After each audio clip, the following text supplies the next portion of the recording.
Hi friends, இது PID Salem. இன்னைக்கு video வந்து பார்த்தீங்கன்னா விவோ Y21T அப்படின்ற ஒரு மாடலு டெட் அப்படின்ற மாதிரி வந்திருக்கு. ஆக்சுவலாக நம்ம யூடியூப் சப்ஸ்கிரைபர் அனுப்பிச்சுட்ருக்கிறாரு. ஸோ இப்போ நம்ம டிசியில் அனலைஸ் பண்ணதில் டெட் ஷாட் காட்டுது. அதாவது பிரைமரி லைனில் ஷார்ட்டு டிசியில் கொடுத்தோம்னா ஆட்டோ கன்சியூம் ஆகுது. அது மட்டும் இல்லாமல் விபேட்டில் டைரக்ட் ஷார்ட் காட்டுது. அதாவது பேட்டரி கனெக்டரில் 0 ஓம்ஸ் காட்டுது. ஓகேங்களா? ஸோ இது என்ன ப்ராப்ளங்கிறத நம்ம ஸ்டெப் பை ஸ்டெப்பாக பார்க்கலாம். பட் ஆனால் இந்த மாதிரி வீடியோஸ் வந்து பார்த்தீங்கன்னா இப்போ ரீசெண்டாக நம்ம போட்டது எல்லாமே பிரைமரி ஷாட் தான் போட்டிருந்தோம். ஸோ இப்போ இதுவுமே பிரைமரி ஷாட் தான். ஆனால் இது பேட்டரி கனெக்டரில் டெட் ஷாட் காட்டுது. ஸோ என்னங்கிறது அந்த பிகினர்ஸ்க்காக இந்த வீடியோ மேக் பண்ணிக்கிறோம். ஸோ வாங்க வீடியோக்குள்ளே போகலாம். ஸோ இந்த மொபைல் வந்து பார்த்தீங்கன்னா ஷீல்டு எதுவுமே ரிமூவ் பண்ணல. ஆக்சுவலாக பார்த்தீங்கன்னா எல்லாமே ஃப்ரெஷ்ஷாக தான் இருக்குது. நாம தான் ஃபஸ்ட் டைம் அட்டன் பண்ணுறோம்.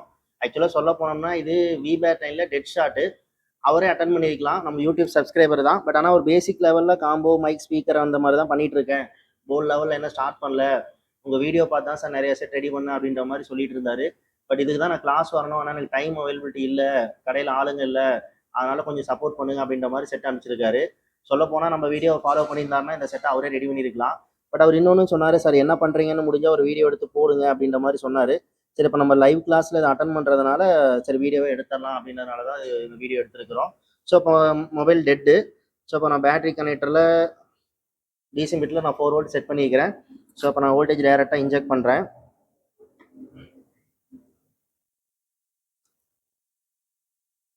மேக்ஸிமம் ஆம்பியர் கன்சியூம் ஆகுது. ஓகேவா? 5 ஆம்ஸ் அப்படி என்ன நினைக்குதுங்க எடுத்துக்குது. ஸோ இப்போ ப்ரைமரி ஷார்ட்டு தான் இது. ஸோ இப்போ அடுத்து நான் வந்து பார்த்தீங்கன்னா பேட்டரி கனெக்டரில் டயோடு வேல்யூ செக் பண்ணலாம். ஸோ இப்போ மல்டிமீட்டர் நான் கன்யூட்டி மோட்லேயே வச்சுக்கிட்டேன். ஸோ இப்போ பேட்டரி கனெக்டரில் செக் பண்ணுறேன். பார்த்தீங்கன்னா உங்களுக்கு தெரியும் டெட் ஷார்ட்டே காட்டுது. ஸோ மீட்டருடைய வேல்யூ வந்து பார்த்தீங்கன்னா 0.5. ஓகேங்களா? அப்போ நான் மல்டிமீட்டரை மதர் போர்டில் கனெக்ட் பண்ணுறேன். ஸோ அப்போ வர ரீடிங்கும் வந்து பார்த்தீங்கன்னா ஆல்மோஸ்ட் அதே ரீடிங் தான். 6 வருது. இப்போ 5 காட்டுச்சு. அப்போ பேட்டரி கனெக்டில் டெட் ஷார்ட்டே காட்டுது. இதில் என்ன ஒரு இஷ்யூஸ்னால், நம்ம ரீசெண்டாக பார்த்த வீடியோஸில் வந்து பார்த்தீங்கன்னா ப்ரைமரி ஷார்ட்டு, அதாவது டிசியில் கொடுத்தானே நமக்கு ஆட்டோ கன்சியூம் ஆகும். ஆனால் விபேட்டில் ஷார்ட் எதுவுமே காட்டாது. அப்போ நம்ம என்ன சொல்லியிருப்போம்னா விபிஹெச் லைன் ஷார்ட்டாக இருந்தாலும் விபேட்டில் கன்சியூம் ஆகும், ஆனால் விபேட்டில் ஷார்ட் காட்டாதுன்னு சொல்லியிருப்போம். ஆனால் இப்போ இங்கே என்னன்னா விபேட்லேயே உங்களுக்கு விபேட்டில் கன்சியூம் ஆகுது, அதே மாதிரி விபேட்டில் ஷார்ட்டுமே காட்டுது, அதாவது டெட் ஷார்ட்டுமே காட்டுது. நான் டயோடு வேல்யூ செக் பண்ணி காட்டுறேன் பாருங்க. இப்போ டயோடு வேல்யூ செக் பண்ணும்போது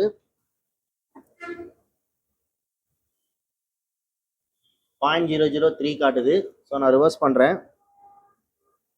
அப்போ என்ன தான் காட்டுது? டெட் ஷார்ட் தான் காட்டுது. ஸோ இப்போ விபேட்டே டெட் ஷார்ட் காட்டுதுன்னா அப்போ ஷார்ட் எங்கே இருக்கும் அப்படின்ற மாதிரி கேட்டிங்கன்னா, இப்போ தியரிப்படி போனோம்னா இப்போ விபேட் வோல்டேஜ் எங்கே போகுது? நமக்கு சார்ஜிங் ஏசிக்கு போகுது. அண்டு விபிஹெச்சா நமக்கு என்டையர் லோடுக்குமே போகும். ஆனால் இப்போ ஷார்ட் காட்டுறது விபேட் தான் காட்டுது. அப்போ இங்கே ஷார்ட் எங்கே இருக்கணும் அப்படின்னா, இப்போ விபேட்ல இருந்து சார்ஜிங் ஏசிக்கு போகிற பாத்தில் இருக்கிற கெப்பாசிட்டோ டயோடோ மேபி என்ன இருக்கலாம், ஷார்ட்டாக இருக்கலாம். ஆனால் ஒரு சில மாடல்களில் எஸ்பெஷலி மீடியாடெக்கில் வந்து பார்த்தீங்கன்னா விபேட் டைரெக்டாக நெட்வொர்க் செக்ஷனுக்கு போகும். மற்ற மாடல்கள் எல்லாத்துலேயுமே விபிஹெச் தான் போகும். ஆனால் அந்த மீடியாடெக்கில் மட்டும் விபேட் டைரெக்டாக நெட்வொர்க் செக்ஷனுக்கு போகும். ஸோ அப்போ நான் விபேட் டைரக்ட் ஷார்ட் காட்டுறதுனால ஸோ என்னுடைய ஃபஸ்ட்டு ப்ரிஃபரன்ஸ் யாராக தான் இருக்கணும் அப்படின்னா நெட்வொர்க் செக்ஷனாக தான் இருக்கணும். ஆக்சுவலாக இந்த மாடல் வந்து பார்த்தீங்கன்னா குவால்காம் சிப்செட் தான் போட்டிருக்கிறாங்க. குவால்காமில் நெட்வொர்க் செக்ஷனுக்கு விபிஹெச் வோல்டேஜ் தான் போகும். ஆனால் இந்த மாடலில் நான் ஸ்கிமேட்டிக் பார்த்ததில் என்ன தான் போகுது அப்படின்னா விபேட் தான் போகுது. ஸோ இப்போ எந்த ஷீல்டை கழட்டலாம் அப்படிங்கும்போது இப்போ நம்ம டைரெக்டாக 5 ஆம்ஸ் கன்சியூம் ஆகிறதுனால அப்போ நம்ம எடுத்தோடனே எல்லா ஷீல்டையும் கழட்ட வேண்டாம். ஸோ இப்போ மறுபடியும் நான் என்ன பண்ணுறேன் அப்படின்னா டிசி மீட்டரில் நான் வோல்டேஜ் இன்ஜெக்ட் பண்ணுறேன். எவ்வளோ ஆம்ஸ் இருக்குது? 5 ஆம்ஸ் இருக்குது. ஸோ இப்போ இந்த டைமில் என்ன பண்ணுறேன் அப்படின்னா இந்த ஷீல்டை தொட்டு பார்க்குறேன். ஏன்னா இப்போ சார்ஜிங் ஈஸி பவர் ஈஸி இந்த லொக்கேஷனில் தான் இருக்கும். மேபி இங்கே ஷார்ட்டாக இருந்தால் அந்த ஷீல்டு ஹீட் ஆகும். பட் இங்கே எதுவும் ஹீட் ஆகலை. அதே மாதிரி நான் நெட்வொர்க் ஷீல்டில் தொடும்போது வந்து பார்த்தீங்கன்னா இந்த சைடு பயங்கரமாக ஹீட் ஆகுது. அதாவது இந்த சைடு வந்து பார்த்தீங்கன்னா பயங்கரமாக ஹீட் ஆகுது. ஓகேங்களா? இப்போ நான் என்ன யோசிக்கிறேன்னா டைரக்ட் விபேட் ஷார்ட் காட்டுறதுனால மேபி இந்த விபேட் வோல்டேஜ் நெட்வொர்க் செக்ஷனுக்கும் போகிறதுனால மேபி நெட்வொர்க் செக்ஷனில் ஷார்ட் இருக்குமா அப்படின்றது தான் என்னுடைய கெஸ்ஸிங்கு. ஸோ இப்போ அதனால் நான் என்ன பண்ண போகிறேன் அப்படின்னா இந்த நெட்வொர்க் செக்ஷனுக்கான ஷீல்டை முதல்ல கழட்டிட்டு அதில் ஷார்ட் இருக்கா அப்படின்றத பார்த்துட்டு அடுத்த ஸ்டெப்புக்கு போகலாம். சரி, இப்போ நம்ம ஷீல்டை ரிமூவ் பண்ணிக்கலாம். இப்போ ஷீல்டை வந்து பார்த்தீங்கன்னா நான் கம்ப்ளீட்டாக ஹீட் பண்ணி தான் கழட்ட போகிறேன். ஸோ ஷீல்டு எப்படி கழட்டுறோங்கிறதையும் பார்த்துக்குங்க. முதல்ல அதுக்கு மேலே இருக்கிற அந்த தெர்மல் ஷீட்டை எடுத்துடலாம்.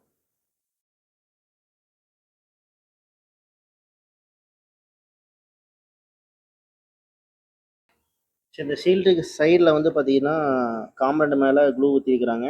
அந்த ஷீல்டுக்கான இதை மட்டும் நம்ம என்ன பண்ணிக்கலாம், அதே மாதிரி இந்த இதெல்லாம் மெல்ட் ஆயிரும்.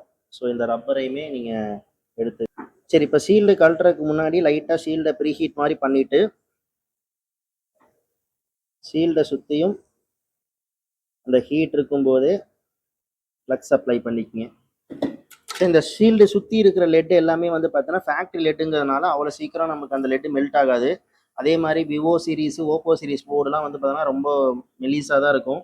நீங்கள் ஓவராக ஹீட் பண்ணிங்கன்னா சிபிஎம்சி கொலாப்ஸ் ஆகிறதுக்கு வாய்ப்புகள் இருக்குது. ஸோ அதனால் நம்ம என்ன பண்ணுறோம் அப்படின்னா ஷீல்டுக்கு சைடில் லோ டெம்பரேச்சர் பிபிடி அப்ளை பண்ணி அந்த லெட்டோட டெம்பரேச்சரை குறைச்சிட்டு அதுக்கப்புறம் ஷீல்டை தூக்கிக்கலாம். ஸோ அப்போ நான் என்ன பண்ணுறேன் அப்படின்னா இந்த ஷீல்டோட சைடில் எந்த இடத்துலலாம் என்னால் இந்த லெட் அப்ளை பண்ண முடியுமோ அங்கெல்லாம் இந்த லெட் அப்ளை பண்ணிக்கிறேன். இந்த மாதிரி ட்ரை பண்ணி பாருங்கள், ஷீல்டு அழகாக வந்துடும்.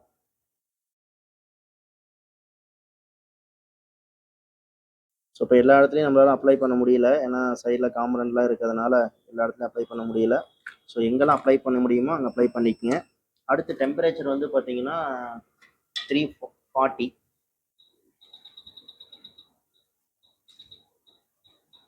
கேமராவில் ஃபுல்லாக என்னால் கவர் பண்ண முடியாது, முடிஞ்ச அளவுக்கு நான் காட்டுறேன். ஜஸ்ட்டு 340 60 வச்சுக்கோங்க. முதல்ல ஷீல்டை சுற்றியும் ஒரு ப்ரீ ஹீட் மாதிரி பண்ணிக்கோங்க.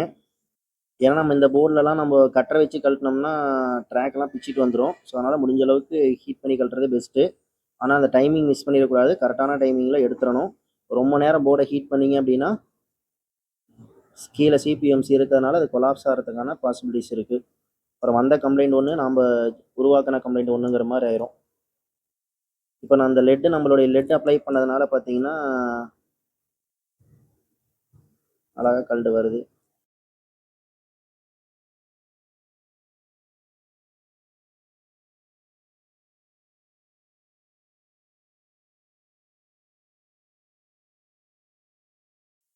ஸோ இப்போ ஷீல்டு கம்ப்ளீட்டாக என்ன ஆயிடுச்சுங்க, கழண்டு வந்துருச்சு.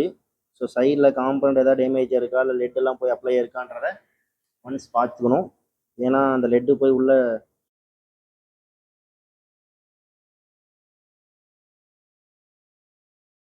ஸோ இந்த மாதிரி நீங்கள் கழட்டி பழகுனீங்கன்னா 90% ட்ராக் கட் ஆகிறதுக்கோ வேறு எதாவது இஷ்யூஸ் வர்றதுக்கோ வாய்ப்பு இல்லை.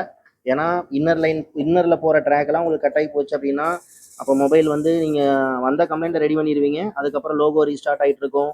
இல்லை ஹேங் ஆன் லெவல் ஐடி லைன்லாம் கட் ஆகி போச்சுன்னா ஹேங் ஆன் லோகோவில் இருக்கும், இல்லை லோகோ ரீஸ்டார்ட்டில் இருக்கும். ஸோ அந்த மாதிரி ப்ராப்ளத்தை அவாய்ட் பண்ணணும் அப்படின்னா இந்த மாதிரி தான் நீங்கள் கழட்டிக்கணும். சரி, இதில் வந்து பார்த்தீங்கன்னா இது வந்து 4GPA, இது வந்து 4GPA, இது வந்து 2GPA, இது வந்து பார்த்தீங்கன்னா RF. ஸோ இப்போ இதில் வந்து பார்த்தீங்கன்னா நமக்கு விபேட் லைன் தான் ஷார்ட் காட்டுது. நான் மல்டிமீட்டரை பஸர் மோடில் வச்சுக்கிறேன், அதாவது கண்டினியூட்டி மோடில் வச்சுக்கிறேன். ஸோ இப்போ பேட்டரி கனெக்டெல்லாம் நமக்கு என்ன காட்டுதுங்க, டைரக்ட் ஷார்ட்டே காட்டுது, ரைட்டுங்களா. ஸோ இப்போ இது வந்து 4GPA. ஆக்சுவலாக இதுக்கு VPH தான் போகணும், ஆனால் இந்த மாடலில் இதுக்கு என்ன கொடுத்துருக்குறாங்க, விபேட் கொடுத்துருக்குறாங்க. ஸோ அப்போ அதுக்கு இந்த லைனும் அப்போ ஷார்ட்டு தானே காட்டணும். பார்த்தீங்கன்னா இதுவும் என்ன தான் காட்டுது, ஷார்ட்டு தான் காட்டுது. இது வந்து என்னதுங்க 2GPA, இதுக்கும் விபேட் தான் போகணும். இதுக்கு விபேட் கெப்பாசிட்டர் எங்கே இருக்குது,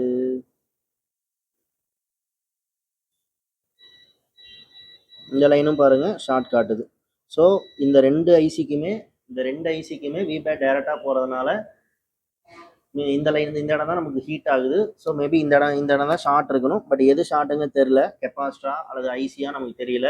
ஸோ இப்போ நம்ம ரொசின் அப்ளை பண்ணி பார்க்கலாம். பட் ரொசின் அப்ளை பண்ணுறத விட இன்னொரு டெக்னிக் நம்ம ஸ்டூடெண்ட்டே ஒருத்தர் சொன்னார், இந்த மாதிரி கற்பூரத்தில் ரொசின் மாதிரி யூஸ் பண்ணுறாங்க, அது இன்னும் நல்லா இருக்குது சார், நீங்கள் ஒரு டைம் பண்ணி காட்டுங்க அப்படின்ற மாதிரி சொன்னார். நான் ட்ரை பண்ணி பார்த்தேன், நல்லா தான் இருந்தது. ஸோ இப்போ அதைவே நம்ம இங்கே அப்ளை பண்ணி பார்த்துடலாம்.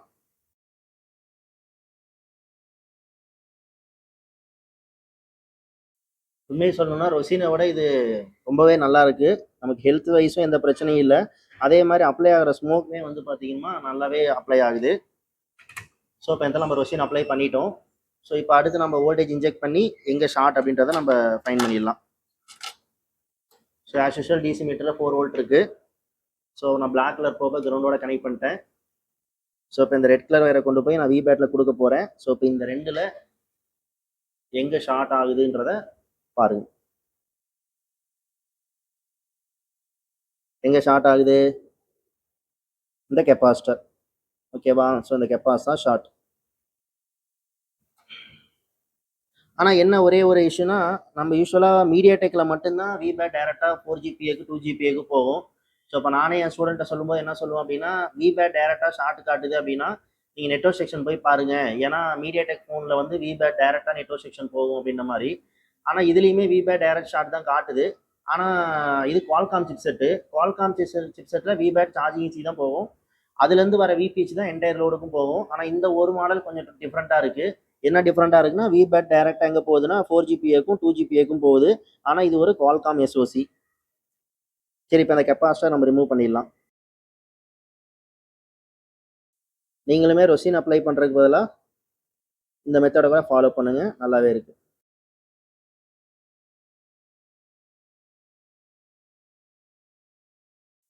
ஸோ கெப்பாசிட்டர் எடுத்தாச்சு.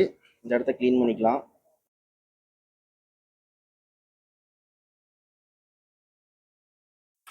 சரி, இப்போ நமக்கு அந்த கெப்பாசிட்டி தான் ஷார்ட் அப்படின்னா, இப்போ நமக்கு பேட்டரி கனெக்டரில் ஷார்ட் என்ன இருக்கணும், ரிலீஸ் ஆகிருக்கணும். ஸோ அகைன் நான் கண்டினியூட்டி காட்டுதான்றதை நான் செக் பண்ணிக்கிறேன்.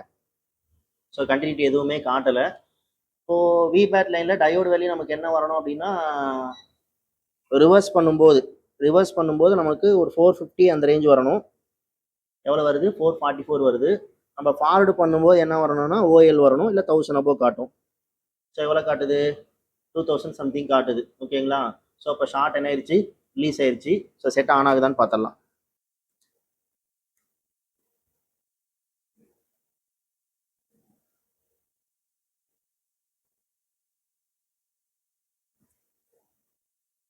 ஸோ செட் ஆன் ஆயிடுச்சு. ஆக்சுவலாக இப்போ நான் யூடியூப் வீடியோவில் ஸ்டார்டிங்கில் சொன்ன மாதிரியே இது வந்து நம்ம யூடியூப் சப்ஸ்கிரைபர் அனுப்பிச்சு விட்டது தான். ஆனால் இது ஒரு பேசிக் கம்ப்ளைண்ட். நம்ம சேனல்லேயே ஏகப்பட்ட வீடியோஸ் போட்டிருக்கிறோம். இப்போ ரீசெண்டாக போட்ட வீடியோஸில் கூட ஒரு 3 வீடியோ இந்த பிரைமரி ஷார்ட் தான். சொல்லப்போனால் அவரே கூட இதை ரெடி பண்ணியிருக்கலாம். பட் ஆனால் அவர் ஷீல்டை பிரிக்கிறதுக்கு, போர்டை கழட்டுறதுக்கு பயந்துக்கிறார். அதாவது எப்படி சொல்கிறதுனா, நான் இப்போ தான் சார் ஸ்டார்ட் பண்ணியிருக்கிறேன், பேசிக்காக காம்போ மைக் ஸ்பீக்கருங்கிறது எனக்கு இஷ்யூஸ் கிடையாது, ஆனால் போர்டை பிரித்து ஏதோ ஒன்று ஆகி போச்சுன்னா என்ன பண்ணுறது அப்படின்ற மாதிரி பயந்துக்கிறாரு.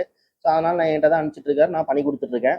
பட் நான் என்ன சொல்ல வரேன்னா, இப்போ நீங்களும் இந்த அளவு பேசிக்ஸில் தான் இருக்கிறீங்க, உங்களுக்கு இந்த மாதிரி அட்வான்ஸ் லெவலில் உங்களுக்கு ட்ரைனிங் தேவைப்படுது, இந்த ஃபால் ஃபைண்டிங்லேருந்து எல்லாமே நானும் பேசிக்ஸ் வந்து கற்றுக்கணும் அப்படின்னா தாராளமாக நம்ம இன்ஸ்டியூட்டில் ஜாயின் பண்ணி கற்றுக்கலாம். இப்போ ஏப்ரல் மந்த்துக்கான புக்கிங் போயிட்டுருக்கு. ஏப்ரல் 6 வந்து பார்த்தீங்கன்னா ஒரு மாஸ்டர்ஸ் கோர்ஸ் பேட்ச் ஸ்டார்ட் பண்ணுறோம்.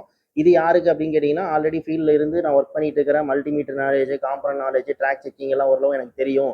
பட் ஆனால் அந்த ஸ்கிமேட்டிக்ஸ் பார்க்குறது, அந்த ஃபால் ஃபைண்டிங் இதெல்லாம் எனக்கு வரமாட்டேங்குது அப்படின்ற மாதிரி இருந்தால் நீங்கள் ஏப்ரல் 6 பேட்சில் ஜாயின் பண்ணிக்கலாம். அதே மாதிரி ஏப்ரல் 27 வந்து பார்த்தீங்கன்னா ஒரு பேசிக்ஸ் பேட்ச் ஸ்டார்ட் ஆகுது. அது யாருக்கு அப்படின்னு கேட்டிங்கன்னா, நான் இப்போ தான் ஃபீல்டுக்குள்ளேயே வரேன், மொபைல் நான் பிரித்தது கூட கிடையாது, சும்மா பேசிக்கான இதுதான் வீடியோஸ்லாம் பார்த்துட்ருக்கிறேன், இல்லை நான் ஒரு கடையில் ஆல்ரெடி ஒர்க் பண்ணிகிட்ருக்கிறேன், அங்கே சும்மா எனக்கு மைக் ஸ்பீக்கர் மாத்திர வேலையை மட்டும் தான் கொடுத்துட்ருக்குறாங்க, அதை மட்டும் தான் பண்ணிகிட்ருக்கிறேன், இப்போ நான் ஒரு ஓனாக ஷாப் வைக்கலான் இருக்கிறேன் அப்படின்ற மாதிரி நீங்கள் திங்க் பண்ணீங்க அப்படின்னா ஏப்ரல் 27 பேட்சில் நீங்கள் ஜாயின் பண்ணிக்கலாம். ஸோ புக்கிங் போயிட்டுருக்கு. ஃபர்தராக உங்களுக்கு எதாவது டீட்டெயில்ஸ் தேவைப்படுதுன்னா கீழே இருக்கிற நம்பரை காண்டாக்ட் பண்ணுங்கள். இல்லை நம்ம இன்ஸ்டியூட்டை நேரில் வந்து நீங்கள் விசிட் பண்ணுற மாதிரி இருந்தாலும் விசிட் பண்ணுங்கள். தேங்க்யூ ஃபார் வாட்சிங்.